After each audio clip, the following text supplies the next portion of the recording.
list of publishers and stuff I hadn't shown yet because I just keep forgetting about some of these. But I'm gonna show my Ubisoft collection, or you know, they're called Ubisoft. I call them Goobersoft because the guys that make these games now clearly are goobers. I'm gonna show you guys what I have in their franchises. I have Black Flag. Okay. Someone said I like Pirates to get it. I forgot I had it. I just found it the other day somewhere on the shelf. I didn't know where it even was. Then I have Watch Dogs 1. I don't have any of the sequels. Um, and I kind of going back to this, but I have. I think this is the last one or so they made that was with. I know there was one after, but I think it's the last one with Michael Ironside. Okay. And then we have Ghost Recon 2. Drop that one. Another Ghost Recon. And when I was showing you my planes, I forgot a planes game. The game planes in it. So yeah, I forgot I had those. Forgot I had Hawks. That's why I'm going doing this other list because I forgot some stuff. And then here's Rainbow Six Vegas. This one again because I put it in the wrong spot. Sorry. And then End War. And get to the rest of the Ubisoft. Splinter Cell 1, which I think is the starting of the brand. Not that I like the Splinter Cell brand, but like the Tom Clancy game. Actually, no. I think Rainbow Six or Ghost Recon was first. I think Splinter Cell was the third franchise in it. And here's another Splinter Cell. And just, I do not know what order you were supposed to play these in. I just heard they were similar to Metal Gear. I saw them. I bought them. I cannot get past the tutorial in a single Ubisoft game because the control layout is weird. And then here's, Double Agent, which I heard this is the better version of Double Agent because the HUD's better. So that's why I have that version instead of the other one because I heard the HUD's better. The other one doesn't have a HUD. Then here's Rainbow Six 3. I have a fun story about this game by the end of the lesson video. Okay. Rainbow Six 3 Broken Arrow. I'm sorry, Black Arrow. I don't know why it's Broken Arrow. I guess it's the movie title was on the trailer thingy today. Then we have Lockdown.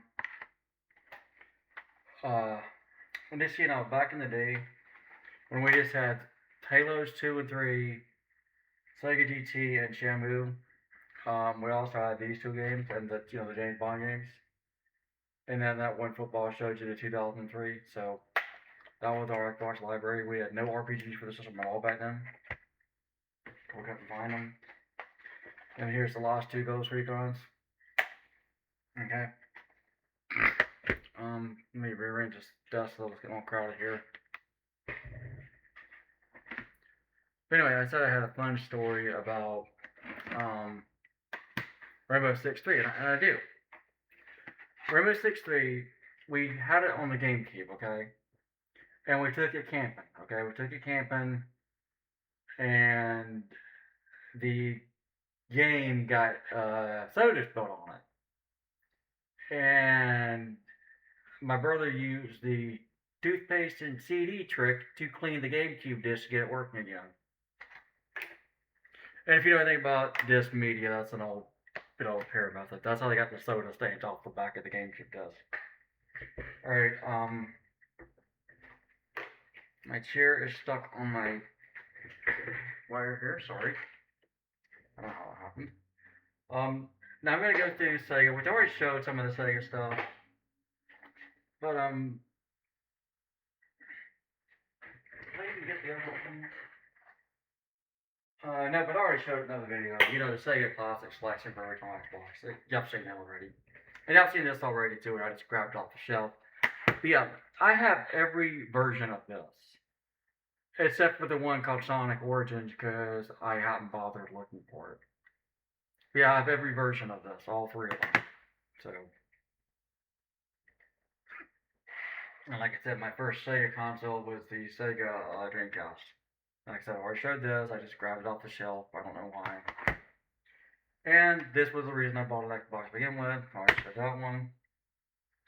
Then like some other um, Sega Racing 1 and 2. So, you know, so Sonic Racing, Golden Axe, like, I have every version of this. So, all three of them. Um, and then like the last Sega thing I have, or not last, I have this. And like I told you, back on my Dreamcast, all I had was Crazy Taxi, a demo that came with the system of Sonic Adventure, Shamu 1, and 18 Wheels of Steel, and some football game that I cannot remember the name of. I just know it was football. So, and then we have Xbox. We have this with Xbox Live Arcade, and this was the first pack-in game for the 360.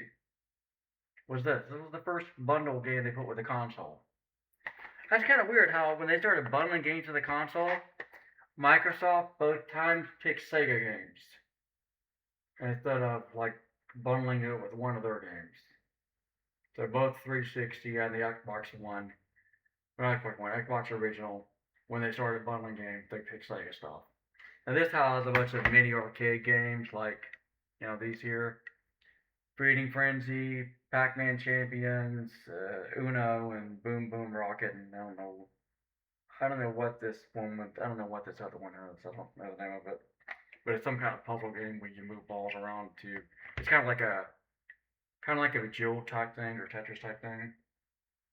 And then there's this arcade disc, which has this stuff here in it. So um, yeah, which if you know, I mean, like I said, there's Bejeweled, Texas Hold'em Poker. It's just weird how nobody plays any of these card games anymore. Like Xbox One has Uno and it just have an update, but nobody plays it. I mean, and you can port this version of Texas Hold'em Poker to Xbox One, but again, no players for Full House Poker either. Then they have this, which is these two games. And I mainly got it because I didn't get a chance to download Trials before they dropped the servers, and I like Trials, I don't like Excitebike. Excitebike, when I had it on my Game Boy, is something that really got me through a lot of my cancer treatments. That was really the only game I had from my Game Boy back when I had one before it died. Um, I had Excitebike, Mario Classic, uh, Namco Museum, and Xavius and Metal Slug on there. That's all I had for it. Oh, and I had Final Fantasy 1 and Zelda. I say Zelda. That was all I had for it.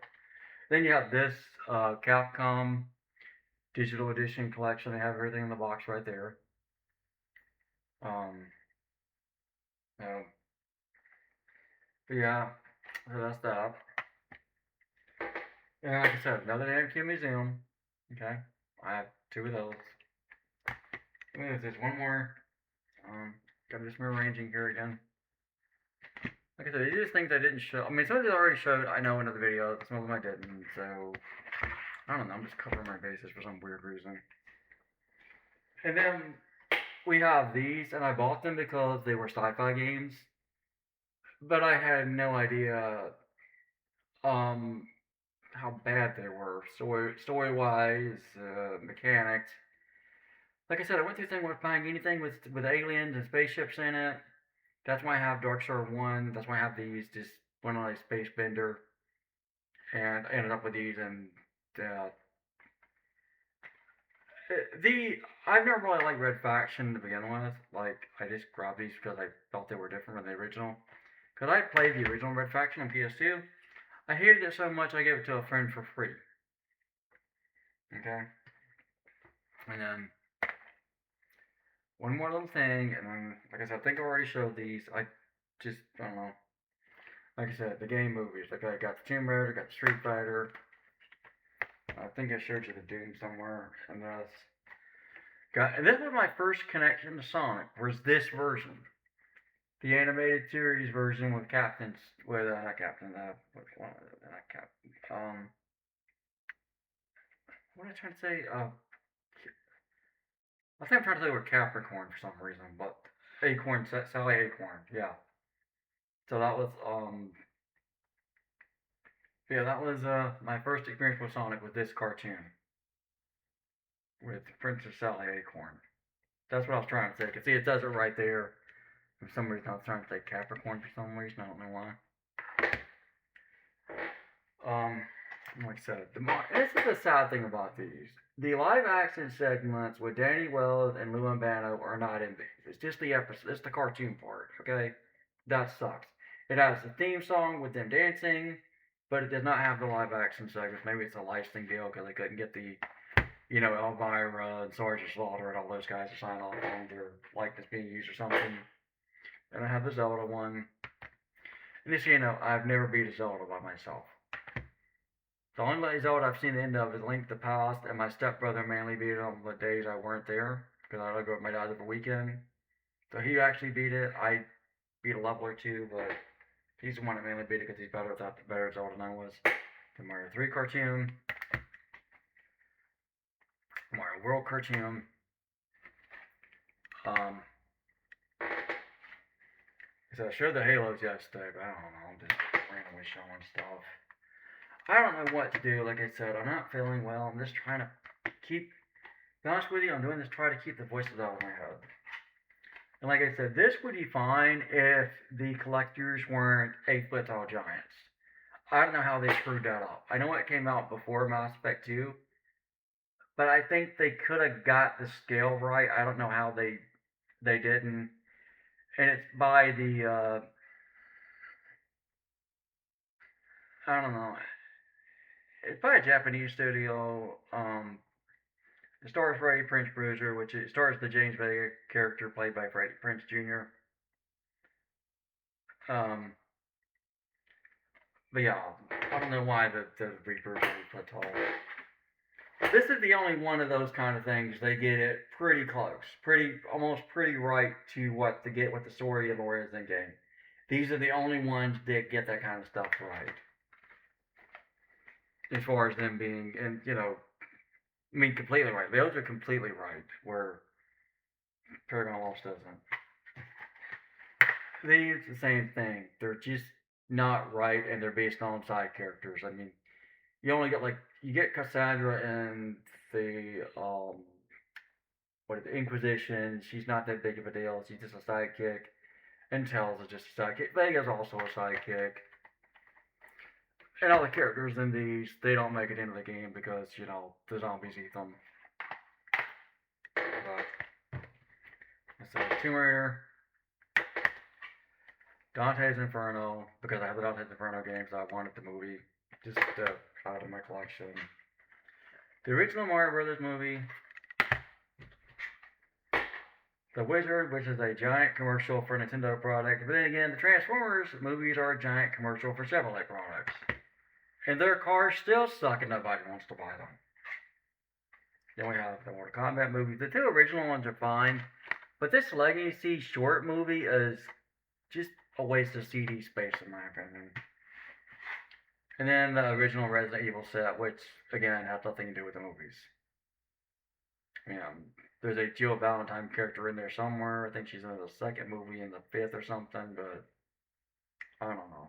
I watched the first one and the second one, and after seeing someone's review, I didn't bother, watching the rest because they said the rest of them just get silly and stupid. Afterlife, Rebirth, the final chapter, the movies just get more and more comedic. Like I don't know which one of them, but one of the ones they showed, she's using coins and ammo in a shotgun. That's not how shotguns work. I mean, you cannot just. It's not. I mean, you cannot just put quarters in a shotgun and kill people with it. That doesn't work that way. But like I said, the character she has a crap load of plot armor. She's just. And I find it weird though when they did the Lara Croft movies, the stuff the character goes through, Yeah, if you're a good enough acrobat or you're flexible enough, yeah, you could probably dodge those things realistically. I mean, I know it's made by a different studio. It's made by, I don't even know what's it made by. Mutual Film Company, whoever that is. That's probably out of business. Oh, Paramount. But yeah, the stunts in this movie, someone very athletic and acrobatic could probably pull some of these moves off. Because she's just mainly dodging stuff. Which, you know, and like I said, still hadn't watched it. Don't really care about it. I've heard it's crap. Um, but yeah, like I said, second video today. Me showing off more crap because I'm trying to battle the schizophrenia. I have nothing to do. My hand hurts too much to play video games. The news I got about the housing, nothing moving forward yet. Everything's still on hold. Guys, just please, just I don't know. Somebody pray that I get my resolution. Just pray that my resolution comes quickly. Like the one of the entities I'm working with say, hey, we got a place for you, okay? Um, just something. This stuff is keeping me stressed out. The joint pain is hurting really bad today. The voices in my head are being very dark and negative, and I'm trying to do this to keep those voices out of my head. So when you see me doing multiple video uploads, like doing this crap right here, I'm fighting the schizophrenia. The bad part, not the scarlet part. The bad part that the doctors don't want to know about, and they do know what's happening because of lack of sleep, because of joint pain and stuff. And I didn't get much sleep last night. So yeah, when you see me doing multiple uploads, I'm just trying to keep my mind on something else besides the evil voices. Okay? Because when my pain gets as bad as it is today, the evil voices are just hell, and if I had someone to talk to on Xbox Live to play Mass Effect 3 or Halo or Uno or something, if I had somebody to engage with, I wouldn't be making this many videos. Being alone is the worst thing a schizophrenic can be put through, especially when they're under a lot of stress. And I am staying stressed the fuck out if you guys hadn't noticed.